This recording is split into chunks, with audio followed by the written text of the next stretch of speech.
একজন দরবেশ সাহেব, তিনি একবার এই সূরার পড়তেছিলেন, মুখস্থ তেলাওয়াত করতেছিলেন, একটা গাছের তলায় বসে, একটা বট গাছের তলায় বসে এটা তেলাওয়াত করতেছিলেন।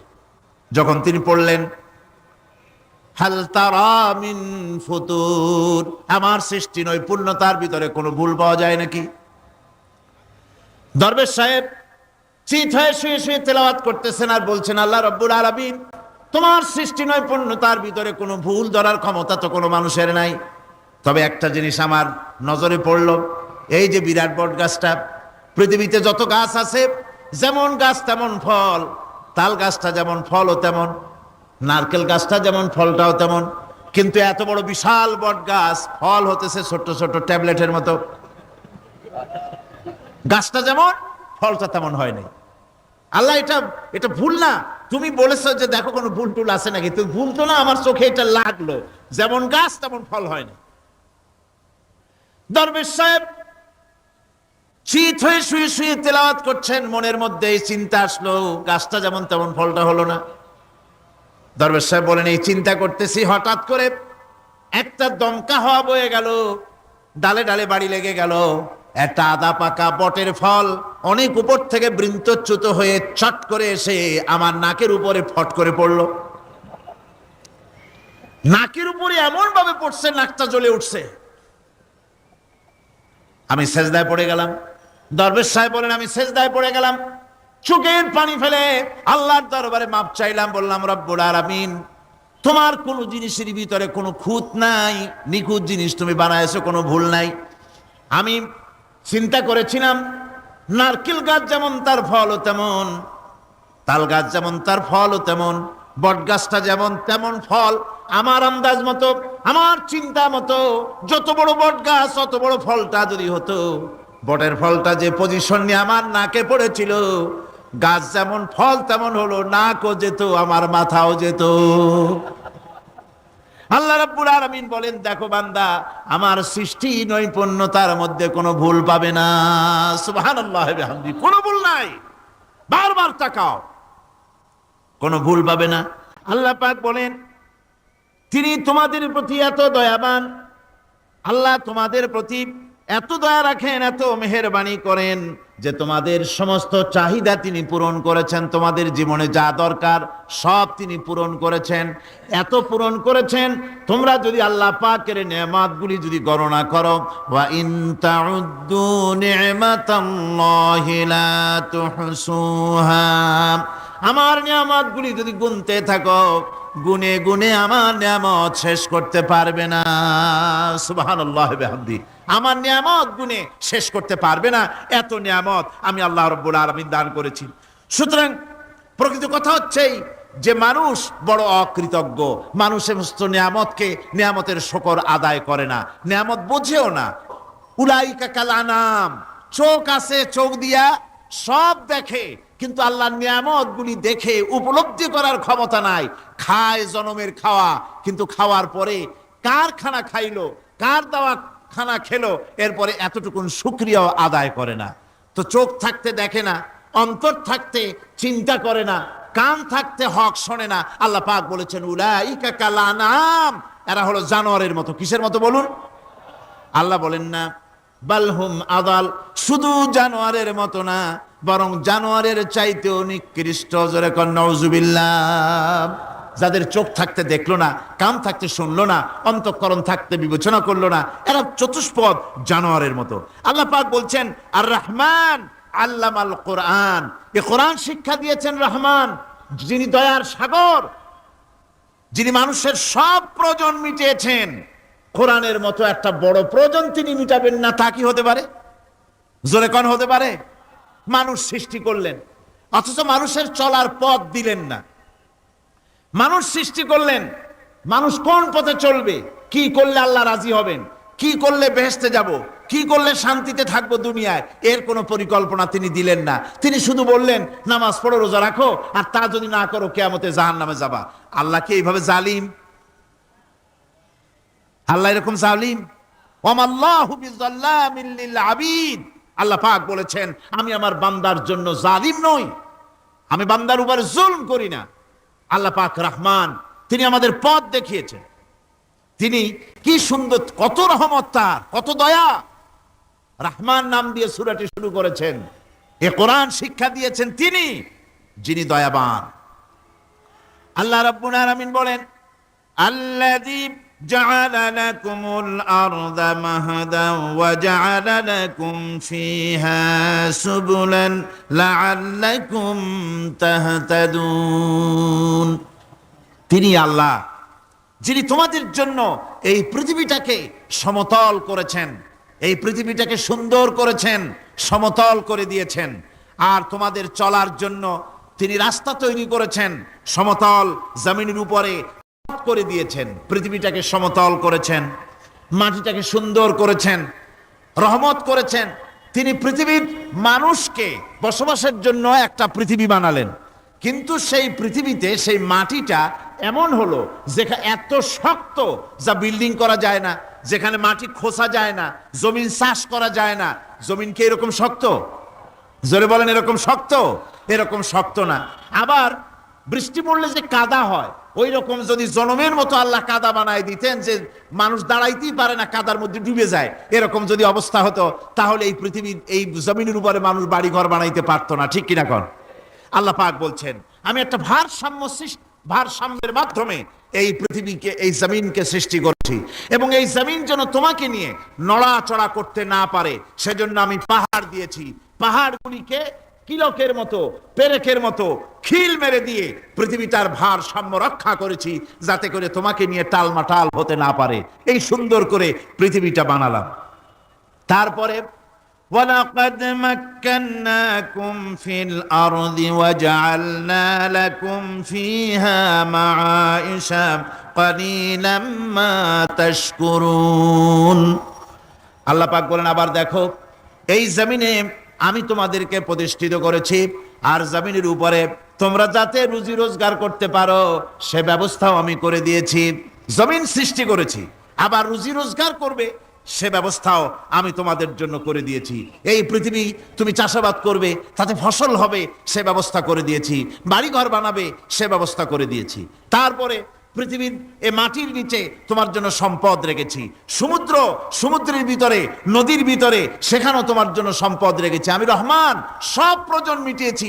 শুধু এর জন্য নয় যে সৃষ্টি করলাম, ইবাদত করলাম আর জাহান্নামে পাঠিয়ে দিলাম, তা তো না। তোমাকে আমি সৃষ্টি করেছি, তোমার প্রয়োজন, যত প্রয়োজন তোমার ছিল জীবনে, সমস্ত প্রয়োজনগুলি আমি মিটিয়েছি। আল্লাহ পাক বলছেন, ওয়া হুয়াল্লাযী সাখখারাল বাহরা লিতাকুনু মিনহু লাহমান তারিয়ান ওয়া তাস্তাখরিজু মিনহু হিলিয়াতান তালবাসুনাহা। আল্লাহ পাক বলেন, এই সমুদ্রকে আমি আল্লাহ তোমার নিয়ন্ত্রিত, তোমার নিয়ন্ত্রণাধীন করে দিয়েছি সমুদ্রকে, আর তার ভিতরে তাজা মাংস, তাজা গোশত তোমার জন্য রেখেছি, খাবার রেখেছি। আবার তুমি পরিধান করতে পারো এমন জিনিসও, ব্যবহারের জিনিস সমুদ্রের মধ্যে রেখে দিয়েছি। তার মানে হলো সমুদ্রের ভেতরে, তার ভিতরে মাছ রয়েছে, টাটকা মাছ আছে, মণিমুক্তা আছে। স্থলভাগে পৃথিবীর মাটির উপরে যত জিনিস আছে, যত নিয়ামত আছে, সমুদ্রের তলদেশে তার কোনো অংশে কম নাই, বরং তার থেকে আরো বেশি আছে। মাটির উপরে যত নিয়ামত আছে, সম্পদ আছে, মাটির তলায় তার থেকে কোনো অংশে কম নাই। অনেক নিয়ামত মাটির তলায় আছে, খনিজ দ্রব্যগুলি মাটির তলায় থাকে। সমুদ্রের তলদেশে অসংখ্য নিয়ামত আল্লাহ রাব্বুল আলামিন রেখেছেন। বলছেন, আমি হচ্ছে রহমান, আমার দয়ায় ভরা, আমি তোমার সমস্ত প্রয়োজন আমি আমার দয়া দিয়ে আমি মিটিয়েছি। আমার ভাইরা, আল্লাহ সুবহানাহু ওয়া তাআলা তিনি হচ্ছেন রহমান, তিনি হচ্ছেন রহমান। জোরে বলেন, তিনি কি? দয়ার সাগর, যিনি মানুষের সমস্ত প্রয়োজন মিটিয়েছেন, তিনি কোরআন অবতীর্ণ করেছেন। আমি আল্লাহর দয়ার কথা, রহমান শব্দের ব্যাখ্যা আপনাদের সামনে করে সামনে এগোচ্ছি। আল্লাহ পাক বলছেন যে আমি এই পৃথিবী সৃষ্টি করলাম, মাটিতে তোমাদের জন্য চতুষ্পদ জন্তু সৃষ্টি করেছি, বাতাসের উপরে পাখিরা সাঁতার কাটছে, আর পানির ভিতরে মৎস্যরাজি রয়েছে। এ সমস্ত প্রাণীগুলির আত্মরক্ষার জ্ঞান আমি দান করেছি। তারা তোমাদের জন্য তোমাদের জন্য উপকার করে, সেই পশুগুলি পশম দিয়ে তোমাদের কাপড় চোপড় তৈরি হয়, তারপরে তার চামড়া তোমরা পরিধান করো। এই পশুগুলিও তোমাদের জন্য আমি এক নিয়ামত হিসেবে দিয়েছি। ওয়াল্লানআমা খালাকাহা লাকুম ফিহা দিফউন ওয়া মানাফিউ ওয়া মিনহা তাআকুলুন। আল্লাহ সুবহানাহু ওয়া তাআলা বলেন, আমি মানুষের জন্য পশু তৈরি করেছি, চতুষ্পদ জন্তু সৃষ্টি করেছি, যার পশম দিয়ে তোমাদের জন্য শীতের পোশাক তৈরি হয়। আপনারা যে এই যে চাদর গায়ে দেন, কম্বল গায়ে দেন, এগুলো কার পশম? পশুর পশম। পশুগুলির, জন্তুগুলির পশম দিয়ে আপনাদের জামা কাপড়গুলি তৈরি হয়। তারপরে এই পশু আপনাদের জন্য বাড়িতে পাহারা লাগায়। আল্লাহ পাক বলছেন, এছাড়া এই পশুগুলি আমি এমন নিয়ামত দান করেছি, সমুদ্রের ভিতরে, জমিনের উপরে, মাটির তলায়, আবার আকাশের উপরে, জমিনের উপরে বিচরণশীল জীবগুলিও তোমার জন্য তৈরি করেছি। وَتَحْمِلُ أَثْقَالَكُمْ إِلَى بَلَدٍ لَّمْ تَكُونُوا بَالِغِيهِ إِلَّا بِشَقِّ الْأَنفُسِ।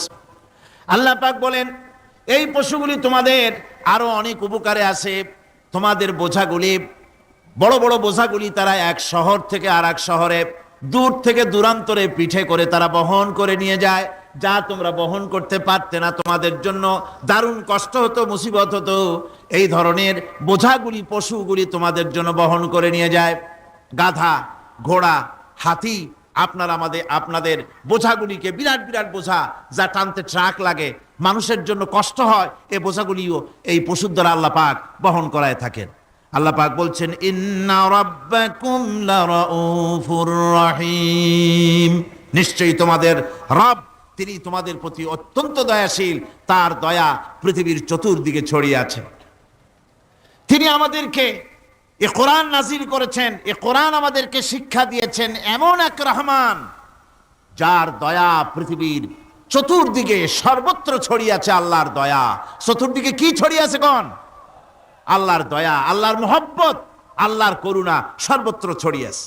আল্লাহ পাক বলছেন, পশু সৃষ্টি করলাম, পশুগুলি তোমাকে পাহারা দিল, তার গোশত তোমরা খেলে, তাকে দিয়ে তোমরা মাল বহন করলে, তার পশম দিয়ে জামা কাপড় বানালে। আরো দেখো কি করলাম এই পশু দিয়ে, ওয়া ইন্না লাকুম ফিল আনআমি লাইবরা নুসকিকুম মিম্মা ফি বুতুনিহি মিন বাইনি ফারসিন ওয়া দামিন লাবানান খালিসান সাইগাল লিশারিবিন। আল্লাহ রাব্বুল আলামিন বলেন, চতুষ্পদ জীবের মধ্যে বুদ্ধিমান ব্যক্তিদের জন্য নিদর্শন রয়েছে। যারা বুদ্ধিমান তাদের জন্য নিদর্শন রয়েছে। দেখো, তোমার গাভীগুলি, এগুলি জমিনের ঘাস খেলো, এই ঘাস খাওয়ার পর তার শরীরের ভিতরে রক্ত তৈরি হলো, পেশাব হলো, ময়লা হলো। সেই পেশাব, ময়লা, রক্ত ইত্যাদির ভেতর থেকে আমি তোমাদের জন্য দুধ তৈরি করে দিলাম। যেখান থেকে পেশাব বের হলো, পায়খানা বের হলো, তার পাশের থেকে স্বচ্ছ, সুন্দর, সুমিষ্ট, সুস্বাদু দুধ আমি তোমাদের জন্য বের করে দিলাম। সুবহানাল্লাহ বিহামদিহি। দেখুন, এই দুধ আল্লাহ পাক তৈরি করলেন। কাগজ তৈরি হয় যে মিল, কলকারখানায়, পেপার মিল, আপনারা যদি কোনো পেপার মিলে যান তো যে দেখবেন কাগজ তৈরি হয় গাছ দিয়ে। এই গাছগুলি মিলের মধ্যে, মেশিনের মধ্যে ঢুকানো হয়। মেশিনের ভিতরে গাছটা ঢুকে মেশিনের তাপে, বৈদ্যুতিক তাপে এই গাছগুলি গলে যায়, পানি হয়ে যায়। তারপরে ছাকনা থাকে, নেট থাকে, কয়েকটা নেট থাকে। সেই ছাকনাগুলির ভিতর থেকে ছেঁকে এরপরে সেই পানিটা চলে আসে প্লেটের উপরে, এসে আস্তে আস্তে শক্ত হতে হতে সেটা কাগজে পরিণত হয়ে যায়। পানিটা আস্তে আস্তে কাগজে পরিণত হয়ে যায়। তো এই কাগজ তৈরি করতে গিয়ে কাগজটা থেকে যে ছাকনাগুলি দেওয়া হলো, নেট দেওয়া হলো, যাতে করে কোনো আবর্জনা না যায়, সেজন্য এতগুলি নেট সিস্টেম আছে, এতগুলি ছাকনার সিস্টেম আছে। কিন্তু তারপরেও, এত সাবধানতা সত্ত্বেও আমরা দেখি কাগজে লিখতে গেলে কাগজের মধ্যে নিপের সাথে অ্যাক্সিডেন্ট হয়ে যায়। এ ধরনের আবর্জনা কাগজের মধ্যে দুই একটা থেকে যায়। অনেক কাগজের মধ্যে এরকম পাওয়া যায়, যায় কিনা ভাই? এবার আপনি দেখেন, কাগজ তৈরি করার জন্য মিল কলকারখানার ভিতরে পেপার মিলে এতগুলো নেটের ব্যবস্থা থাকে, ছাকনার ব্যবস্থা থাকে, তারপরেও আবর্জনা কিছু কাগজের মধ্যে চলে আসে, দুই একটা থেকে যায়। কিন্তু ঘাস খেলো, কুটা খেলো, খড় খেলো, ভুসি খেলো, তুষি খেলো, গাবিতে খেলো, খাওয়ার পরে আল্লাহ রাব্বুল আলামিন এ দিয়ে দুধ বানালেন, এ দিয়ে পায়খানা হলো, পেশাব হলো, রক্ত হলো। দুধ যখন দহন করলেন, দুধ দহন করার সময় একটা ঘাসের কণাও কি তার মধ্যে পেয়েছেন? পাওয়া গেছে? যায় নাই। অথচ দুধ থাকে যে বাটের মধ্যে, ওটা কি বলেন? ওলান বলে নাকি? যে ওলানের ভিতরে দুধ থাকে, ওইটা কাটে দেখেন, জবাহ করে, গরু জবাহ করে ওলানটা কাটে দেখেন, ওর ভিতরে কোনো নেট আছে, কোনো জাল আছে, কোনো ছাকনার ব্যবস্থা আছে? কিচ্ছু নাই।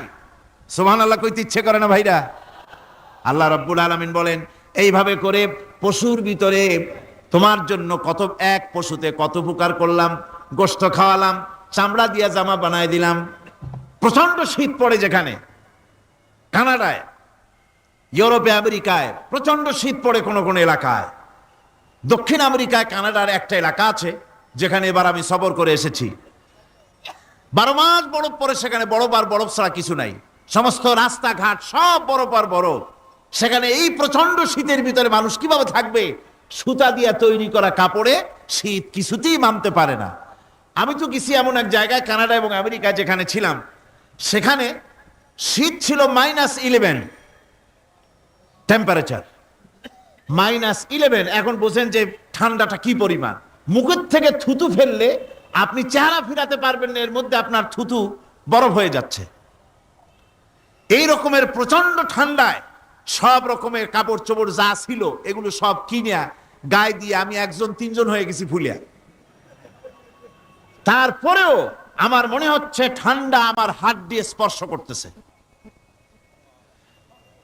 তাহলে বরফের দেশ যেটা, এস্কিমোরা যেখানে বাস করে, সেই মানুষগুলির অবস্থা কি? ওই এস্কিমোরা যেখানে বাস করবে, 12 মাস যেখানে বরফ পড়বে, ওই জায়গার মানুষগুলো কি করে, কি গায়ে দিয়া বাঁচবে?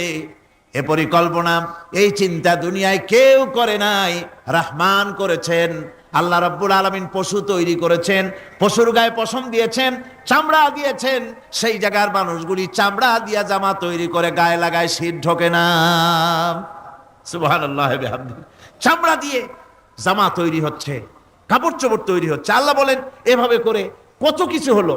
চামড়া দিয়া জামা বানাইলা, পশম দিয়ে শাল তৈরি করলে, কম্বল তৈরি করলে, গোশতগুলো পাইকারি দরে খাইলে জম্মের খাওয়া। তারপরে হাড্ডিগুলি দিয়ে শার্ট তৈরি করলে। এই পশু তোমাকে পাহারা দিল বাড়িতে, কুত্তায় সারা রাত পাহারা দেয় তোমার বাড়িতে।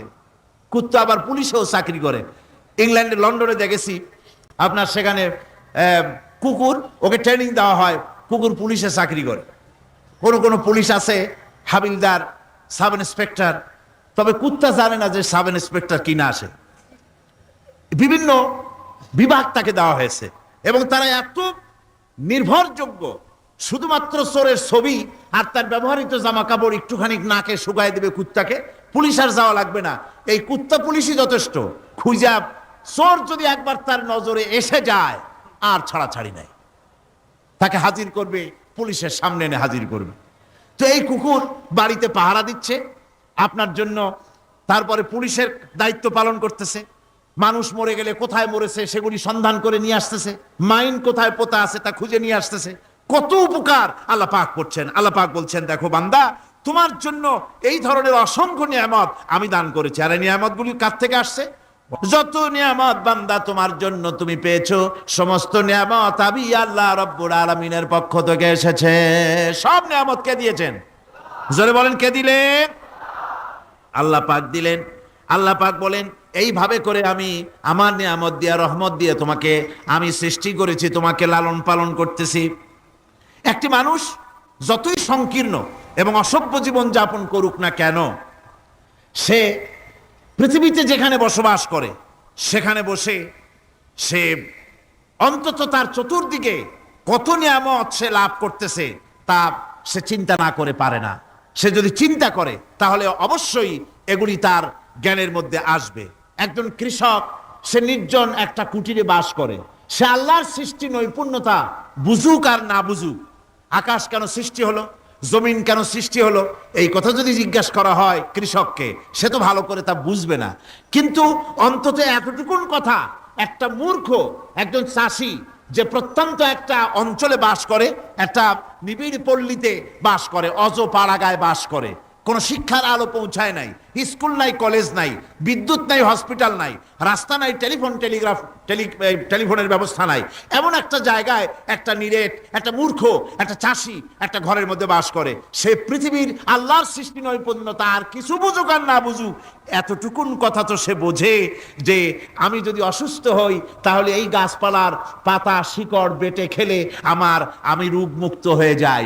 আমি প্রচন্ড রৌদ্রে যখন পুড়ি গাছের তলায়, আমি ছায়া নিলে পরে আমি তখন আরাম পাই, ঠান্ডা পাই। এই গাছগুলি তার তরুণ বয়সে আমাকে ফল দেয়, গাছ যখন বড় হয় তখন সে আমাকে ছায়া দেয়। এই গাছের তক্তাগুলি দিয়ে, গাছ দিয়ে কাঠ হয়, তা দিয়ে তক্তা হয়, তা দিয়ে খুঁটি হয়, তা দিয়ে আড়া হয়, তা দিয়ে নৌকা হয় ইত্যাদি সে বুঝতে পারে। তাছাড়া এই গাছ যখন বুড়ো হয়ে গেল, শুকিয়ে গেল, তখন এই গাছ দিয়ে আগুন জ্বালায়া আমি রান্না বান্না করি। গাছ এত আমার উপকার করছে, তার দ্বারা উত্তাপ পাই, আলো পাই, এত কিছু পাই। একটা মূর্খ লোকও চিন্তা করলে এতগুলি জিনিস সে অনুভব করতে পারে, এবং এরপরে তার চিন্তা চলে যায় যে এই সমস্ত নিয়ামত এমনি এমনি হয় নাই, নিঃসন্দেহে একজন এগুলি সৃষ্টি করেছেন, তার নাম আল্লাহ। তার নাম কি? তার নাম রহমান। জোরে বলেন, তার নাম কি? রহমান। তিনি সৃষ্টি করেছেন, তিনি এগুলি দান করেছেন। এই বৃক্ষরাজি আল্লাহ পাক বলছেন, নিল্লাযী জাআলা লাকুম মিনাশ শাজারিল আখদারি নারান ফাইযা আনতুম মিনহু তুকিদুন। আল্লাহ রাব্বুল আলামিন বলেন, সেই দয়াময় আল্লাহ রাব্বুল আলামিন গাছ সৃষ্টি করেছেন, আর এই গাছগুলি সৃষ্টি করে দিয়েছেন তোমাদের কাজের জন্য, যা দিয়ে তোমরা আগুন জ্বালাও, চুলা জ্বালাও, রান্না বান্নার কাজ করো। ওয়া রাহমাতি ওয়াসিআত কুল্লা শাই, আমার রহমত ঘিরে আছে আমার গোটা পৃথিবীকে, সর্বত্র আমার রহমত আর রহমত। এই কোরআন শরীফ শিক্ষা দিয়েছেন তিনি আর রহমান আল্লামাল কোরআন। এই কোরআন শিক্ষা দিয়েছেন সেই মহান আল্লাহ রাব্বুল আলামিন, যিনি হচ্ছেন রহমান, যার দয়া দিয়ে গোটা পৃথিবী পরিব্যাপ্ত হয়ে আছে। এক মুহূর্তের জন্য চিন্তা করুন, এক মুহূর্তের জন্য চিন্তা করুন, আল্লাহ পাকের দয়া যদি না থাকতো তাহলে কি অবস্থা হতো? এই পৃথিবী আছে, পৃথিবী আছে কিন্তু কোনো সৌন্দর্য নাই। আকাশ আছে কিন্তু কোনো তারকা নাই। তারকা আছে কিন্তু তাতে কোনো আলো নাই। গাছ আছে কিন্তু তাতে কোনো সবুজ শ্যামলিমা নাই। আওয়াজ আছে কিন্তু তাতে কোনো সুর নাই। মানুষ আছে কিন্তু তার দেহের মধ্যে কোনো ঐক্য নাই। এই জাতীয় একটা পৃথিবীর চিন্তা মানুষ করতে পারে না। এটা একটা কবরস্থানের মতো অবস্থা হয়ে যাবে। আল্লাহ পাক বলছেন, দেখো আকাশ বানাইছি, আবার সেই আকাশ দেখতে যেন সুন্দর হয় সেজন্য তারকা প্রদীপ দিয়ে আকাশকে সাজাইছি। যেরকম সুবহানাল্লাহ। আল্লাহ রাব্বুল আলামিন বলেন, ওয়ালাকাদ যায়্যানাস সামাআদ দুনিয়া বিমাসাবিহ। আল্লাহ পাক বলেন, এই দুনিয়ার আকাশ খানিকে তারকা প্রদীপ দিয়া সাজায় রেখেছি মনের মতন। দেখো তুমি তাকাইয়া, কি সুন্দর করে নয়ন অবিরাম দৃশ্য আকাশ বানালাম, চতুর্দিকে তারকা রাত্রে ফুটে উঠল, যা দেখলে মানুষের নজর, মানুষের সুন্দর, তার চক্ষু শীতল হয়ে যায়। জোরে বলেন সুবহানাল্লাহ। সুন্দর করে এই আকাশটাকে আমি সাজিয়েছি। তারপরে আল্লাযী খালাকা সাবআ সামাওয়াতিন তিবাকা মা তারা মিন খালকির রহমানি মিন তাফাবুত। স্রষ্টা তিনি সপ্ত আকাশ রচিলেন থরে থরে, কোনো ত্রুটি হেরিবে না তার পূর্ণ সৃজন পরে। চাহো তুমি তার সৃষ্টি পানে, দেখো কিছু ভুল চোখ, ফিরাও তোমার নয়ন খানি, ফিরাও তোমার মুখ। অক্ষমহীন দৃষ্টি তোমার সৃষ্টিতে পাবে ফাঁকি, ফিরাও তোমার নয়ন খানি, ফিরাও কাঙ্গালাখি। আল্লাহ পাক বলেন, আমার আকাশের দিকে তাকাও, বারবার তাকাও, সূর্যের দিকে তাকাও, চন্দ্রের দিকে তাকাও, গাছপালার দিকে তাকাও, তাকায় দেখো কোনো ভুল আছে নাকি, ভালো করে দেখো কোনো ভুল আছে নাকি। আল্লাহ পাক বলেন, আবার তাকাও।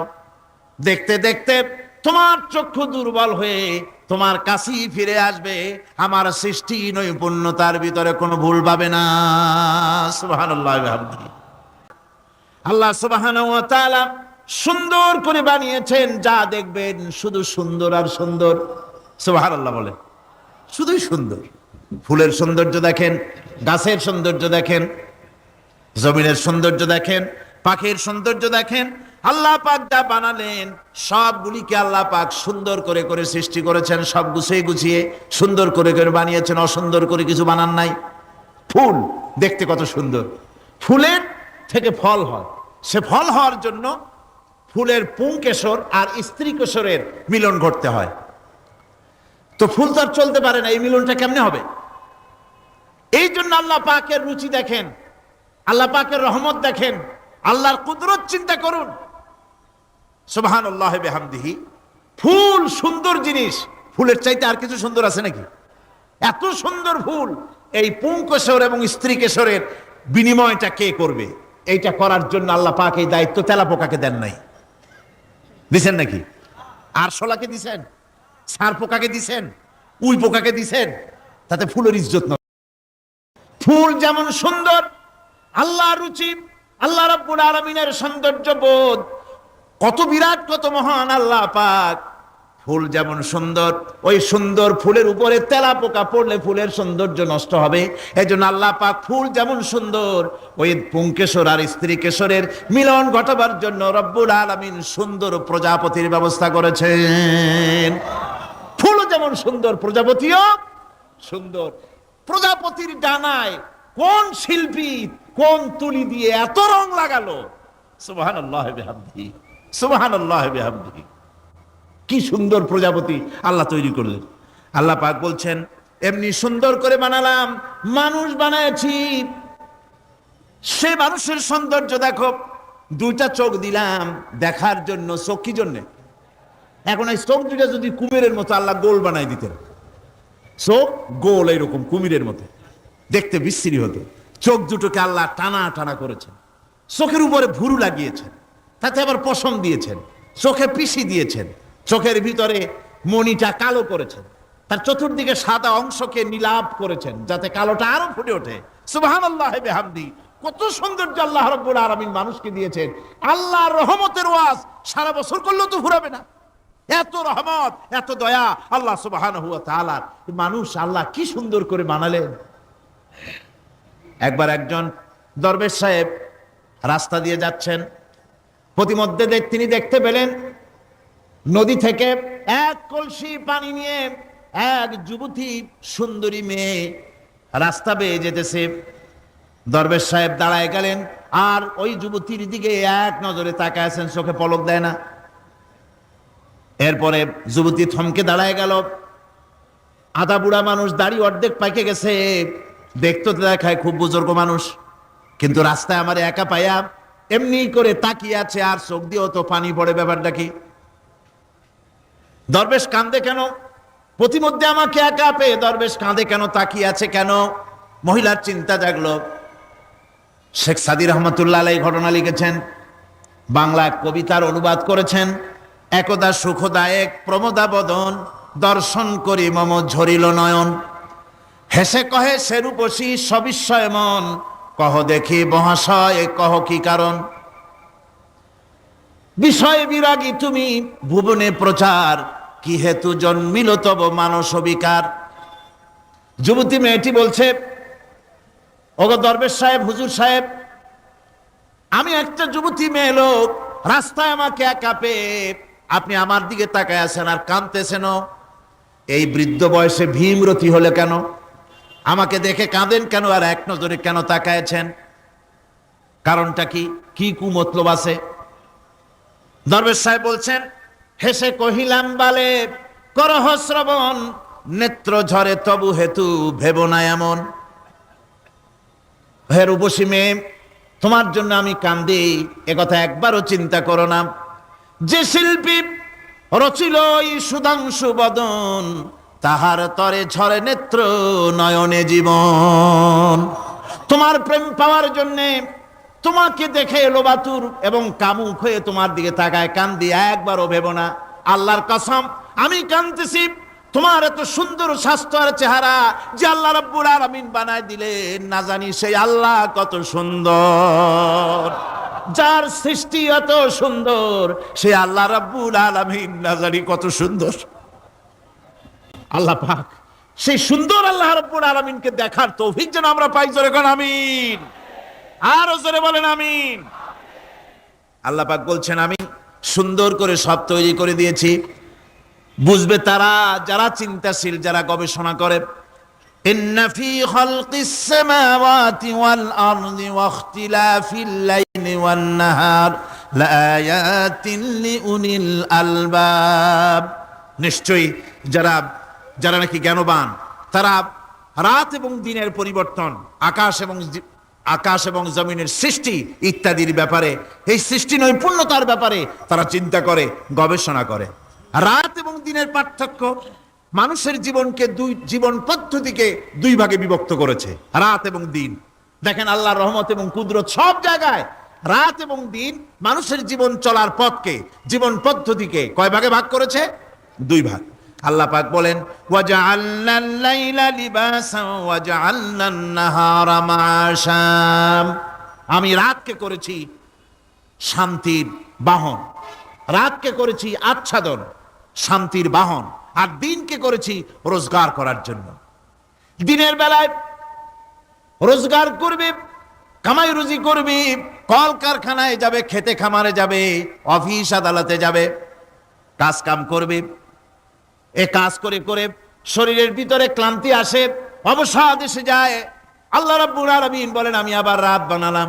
ওই রাতের বেলায় মানুষ যখন ঘুমায় যায়, এই ঘুম তার সমস্ত অবসাদ আর ক্লান্তি দূর করে দিয়ে সকাল বেলায় আবার তাজা মানুষ করে সমস্ত একেবারে পরিপূর্ণ কর্মক্ষম একজন মানুষে তাকে পরিণত করে দেয়। রাতটাকে আচ্ছাদন করে দিয়েছি, দিনের কোলাহল মুক্ত রাত। সূর্যের আলোর ঝলকানি, তীব্র আলো নাই, চিৎকার নাই, আওয়াজ নাই। রাতের একটি অন্ধকার চাদর পরিয়ে দিলাম এই পৃথিবীর উপরে, রাতের একটি অন্ধকার চাদর পৃথিবীর উপরে পরিয়ে দিলাম। কোলাহল মুক্ত পৃথিবী এখন, সূর্যের তীব্র আলো আর নাই। এখন আরামে তুমি ঘুমিয়ে যাও, ঘুমাও, আবার সকালবেলা উঠে তুমি কাজ করবে। আল্লাহ পাক বলেন আমি এভাবে ওয়ামির রাহমাতিহি জাআলা লাকুমুল লাইলা ওয়ান নাহারা লিতাসকুনু ফীহি ওয়া লিতাবতাগু মিন ফাদলিহি। আল্লাহর রহমতের ভিতরে এটাও রহমত, আল্লাহর করুণা, আল্লাহর দয়া যে তিনি দিনকে করেছেন রুজি কামার জন্য, রাতকে করেছেন তিনি তোমাদের জন্য ঘুমাবার জন্য, বিশ্রামের জন্য। এই ব্যবস্থা আল্লাহ রাব্বুল আলামিন করেছেন, যিনি তোমাদেরকে দুপুর বেলায়, বিকেল বেলায়ও তোমাদেরকে অবসাদ গ্রহণের জন্য, আরামের জন্য দুপুর এবং বিকাল, সকাল ইত্যাদি তৈরি করেছেন। কোরআন শরীফের ভিতরে আল্লাহ পাক এই সমস্ত কথাগুলি ব্যাখ্যা সহকারে বলে দিচ্ছেন যে আমার রহমত ওয়াসিআত রাহমাতি কুল্লে সেই সমস্ত জিনিসে চতুর্দিকে, তুমি যেখানে আছো তার চতুর্দিক, আকাশ এবং জমিন, আমার রহমত তোমাকে ঘিরে রেখেছে। এ কোরআন নাজিল করেছেন সেই আল্লাহ, সেই রহমান যার দয়া সর্বত্র ছড়িয়ে আছে।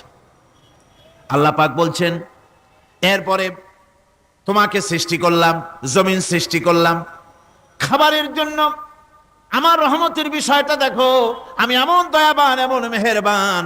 এবার তোমার খাবারের জরুরত হলো তুমি কি খাবে, সেজন্য এই জমিনে ফসলের ব্যবস্থা আমি আল্লাহ করেছি। জোরে বলেন সুবহানাল্লাহ। জমিন শুকায় গেছে, বৈশাখ মাসের, জ্যৈষ্ঠ মাসের প্রচন্ড রৌদ্রের তাপে জমিন শুকায় গেছে। এই জমিনে তুমি ফসল ফলাবে কি করে যদি না পানি দিয়ে জমিনটারে ভিজায় দেই? আল্লাহ বলেন জমিন ভিজাবার দায়িত্ব আমি নিলাম। আল্লাহুল্লাযী আরসালার রিয়াহা ফাতুসিরু সাহাবা। সমুদ্রের পানি, লবণাক্ত পানিগুলি বাষ্পীয় আকারে উত্থিত হয়ে যায়, মেঘমালায় পরিণত হয়ে যায়। বাতাসকে বলি এই মেঘকে টেনে নিয়ে যাও অমুক জায়গার উপরে, মেঘ চলে এলো। আল্লাহ বলেন ফাসুকনাহু ইলা বালাদিন মাইয়িতিন ফাআহইয়ানা বিহিল আরদা বাদা মাউতিহা কাযালিকান নুশুর। আল্লাহ পাক বলছেন বৃষ্টির পানি পড়লো, মরা জমিন জিন্দা হয়ে গেল। এই মরা জমিন জিন্দা হলো, এরপরে তুমি বীজ বপন করলে, ধান বপন করলে, গম বপন করলে, মাটির খাসলাত হলো সব পচায় দেওয়া। মাটির খাসলাত কি? কথা বুঝেন না? মাটির ধর্মটা কি? পচায় দেওয়া। যা রাখেন পচে যাবে, লোহা রাখেন জং ধরে যাবে, পাথর রাখেন আস্তে আস্তে, এ ধরনের যেসব জিনিস রাখেন আস্তে আস্তে করে ধ্বংস হয়ে যাবে, পচে যাবে। ওই মাটির ভিতরে ধান এবং গম, আপনার ফসল, আপনার খাদ্য, আপনার রিজেককে আমানত করে দিলেন, আল্লাহ পাক ওটাকে হেফাজত করলেন। এরপরে ওর ভিতর থেকে পাতা অঙ্কুরিত হয়ে বেরিয়ে এলো। এখন কেউ যদি বলে আল্লাহ যদি পানি না দেন, আল্লাহ যদি বৃষ্টিটা না দেন, তাহলে আমার অসুবিধাটা কি? আল্লাহ বলেন দেখো বৃষ্টিটা তো আমি দিলাম। বৃষ্টিটা কে দিলেন? আল্লাহ পাক বলেন আফারাআইতুমুল মাআল্লাযী তাশরাবুন আআনতুম আনজালতুমুহু মিনাল মুজনি আম নাহনুল মুনজিলুন। তোমরা যে পানি পান করো, আকাশ থেকে এই পানিটা কে বর্ষণ করে? তুমি করো না আমি করি? কে করে জোরে কন? আল্লাহ পাক বলছেন আমি পানি বর্ষণ করি। সেই পানিটা, এই যে বঙ্গোপসাগরের পানি, আপনাদের কর্ণফুলীর পানি, মিষ্টি না নোনা? কি পানি জোরে কন? এই নোনা পানি আকাশে উঠলো। আল্লাহ পাক বলেন ইচ্ছে যদি করতাম লাউ নাশাউ জাআলনাহু জাজান ফালাউলা তাশকুরুন। পানি উঠালাম, নোনা পানি, ইচ্ছে করলে লবণাক্ত অবস্থায় অবতীর্ণ করে দিতে পারতাম, জমিনের ফসল সব নষ্ট হয়ে যেত। কিন্তু আমি নোনা পানি উঠাইয়া ওই পানিগুলিকে মিষ্টি করে আমি নাজিল করে, জোরে কান সুবহানাল্লাহ, মিষ্টি পানি অবতীর্ণ করে দিলাম। এখন মানুষ বলে আল্লাহ পানি না দিলে কি হইতো? আমাদের খাল আছে, বিল আছে, সাগর আছে, নদী আছে, পুকুর আছে, হাওড় আছে, টিউবওয়েল আছে, ডিপ টিউবওয়েল আছে, আল্লাহ বৃষ্টি না দিলে তো কি হয়ে গেল আমাদের? আল্লাহ পাক জবাব দিয়েছেন কুল আরাআইতুম ইন আসবাহা মাউকুম গাওরান ফামান ইয়াতিকুম বিমাইন মাইন। বলো দেখি, সবে শুকাইয়া যদি যায় এই জমিনের পানি, তাহলে হেথায় তটডির ধারা কে দিবে সবারে আনি? টিউবওয়েলের পানি, পাতালের পানি, দরিয়ার পানি, সাগরের পানি, হাওড়ের পানি, বিলের পানি, সব যদি আমি আল্লাহ শুকায় দেই, আমি আল্লাহ ছাড়া এমন কোন শক্তি আছে যে মরা গাঙ্গে নতুন করে পানির জোয়ার এনে দিতে পারে? আছে কেউ? কেউ নাই। আল্লাহ পাক বলেন দেখুন আমার রহমত, এভাবে করে আমি পানি দিলাম, বৃষ্টি দিলাম, এবার গাছ উঠলো, বীজ বপন করছিলা, গাছ উঠলো। আনতুম আনশাতুম শাজারাতাহা আম নাহনুল মুনশিউন। মাটি থেকে এই গাছকে কে উদ্গত করে দিল? ভাই বেটা, কে দিল? তুমি দিছো না আমি দিয়েছি? কে দিয়েছে জোরে কন, জোরে চিল্লা এখন, কে দিল? আল্লাহ পাক বলেন গাছ উদ্গত করে দিলাম, গাছ এবার বড় হলো। এই গাছ আল্লাহ রাব্বুল আলামিন এই গাছ তৈরি করলেন। এই গাছ শুধু আপনার জ্বালানি দেয় না, গাছ শুধু ফল দেয় না, এই গাছ মানুষের জন্য, গাছ হচ্ছে বন্ধু। মানুষের জন্য গাছ কি? জোরে কোন কি? বন্ধু। সেই বন্ধুরে জন্মের কাটা কাটবেন নাকি? এই গাছ তৈরি হচ্ছে। গাছ বন্ধু কি করে? গাছ বন্ধু হচ্ছে আমরা যে শ্বাস প্রশ্বাস নেই, মুখের থেকে নাকের থেকে যে শ্বাসটা ফেলি, সেটা হচ্ছে আমরা গ্রহণ করি বাতাস থেকে অক্সিজেন, ছেড়ে দেয় কার্বন ডাই অক্সাইড। এটা হচ্ছে বিষ। এটা কি?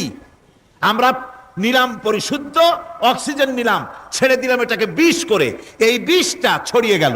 এখন এই বিষ যদি আল্লাহ পরিশুদ্ধ করার কোনো ফ্যাক্টরি না বানাতেন, তাহলে পৃথিবীর সমস্ত প্রাণী মরে যেত। সুবহানাল্লাহ কইতে ইচ্ছে করে না? আল্লাহ পাক কি ব্যবস্থাটা করলেন! কোন দুনিয়ার ফ্যাক্টরি নাই মানুষ যে বিষাক্ত করে দেয় আবহাওয়াকে, সেটাকে রিফাইন করার ব্যবস্থা মানুষের কাছে নাই। আল্লাহ ব্যবস্থা করেছেন কি? আল্লাহ পাক গাছ বানায় দিলেন। গাছের সবুজ শ্যামল রং, ঘাসের সবুজ শ্যামল রং, তার খাদ্য হতেছে আপনি যেটা ছেড়ে দেন, আপনার জন্য যেটা বিষ সেটা হচ্ছে তার জন্য খাদ্য। কার্বন ডাই অক্সাইড গাছ টেনে নেয়, সারা রাত টানতে থাকে অক্সিজেন থেকে, বাতাস থেকে সারা রাত টানতে থাকে কার্বন ডাই অক্সাইড, খাবার হিসাবে সে টেনে নেয়। আর দিনের বেলায় যখন রোদ ওঠে, সূর্যের উত্তাপ আর গাছের সবুজ রং দুটোতে মিলে এক প্রকারের রন্ধন ক্রিয়া হয়, রাঁধা হয়। সেই রান্নার মাধ্যমে গাছের ভিতর থেকে গাছ আবার অক্সিজেন মানুষের জন্য, প্রাণীর জন্য ছেড়ে দেয়। সুবহানাল্লাহ।